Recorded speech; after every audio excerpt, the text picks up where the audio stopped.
Мақта қыз бен мысық. Ерте-ертеде бір әдемі ауылда Мақта қыз деген мейірімді қыз өмір сүріпті. Оның өте сүйкімді, бірақ сәл тентек мысығы болыпты. Бір күні Мақта қыз үйін сыпырып жатып, мейіз тауып алыпты. О, мейіз, қазір мысығымды шақырайын. Мысығым, кел. Мысықты қанша шақырғанымен, ұйықтап жатқан мысығы келмей қояды. Сөйтіп Мақта қыз мейізді өзі жеп қойыпты. Жарайды, өзім жеймін. Дәмді екен. Мен неге шақырдың, Мақта қыз? Шақырғанда келмедің, енді айтпаймын. Қазір айтпасаң қаттығымды төгемін. Ал мен сенің құйрығыңды алып қоямын. Өтінемін, құйрығымды қайтаршы. Сен бірінші қатығымды әкеліп бер. Көңілі түскен мысық қатық алып келуге жолға шығады. Бірінші сиырға барады. Қатық алуға барамын.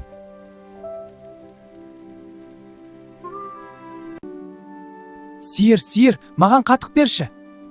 Менің қарным аш, маған жапырақ әкеліп берсең қатық беремін. Ағаш, маған жапырақ берші. Мен шөлдеп тұрмын, су әкелсең жапырақ беремін. Сосын су алып бере жатқан қыздарға келеді.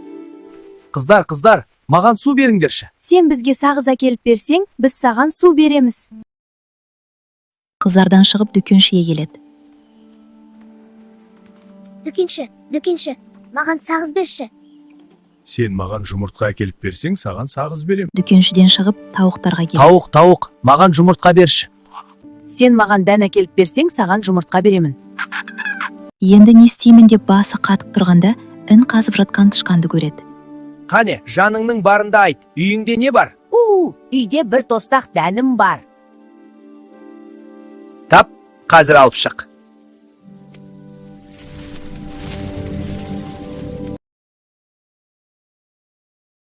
Тышқаннан дәнді алған мысық мәз болып тауықтарға келеді. Дәнді тауыққа береді.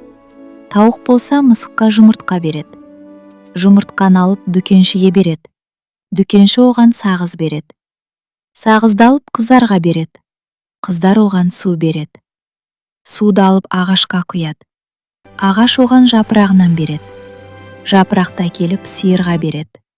Сиыр оған қатық береді. Қатықты әкеліп Мақта қызға береді. Мақта қыз оған құйрығын қайтарып, енді қатықты төгуші болма дейді. Сонда мысық, енді ешқашан қатықты төкпеймін деп жауап беріпті.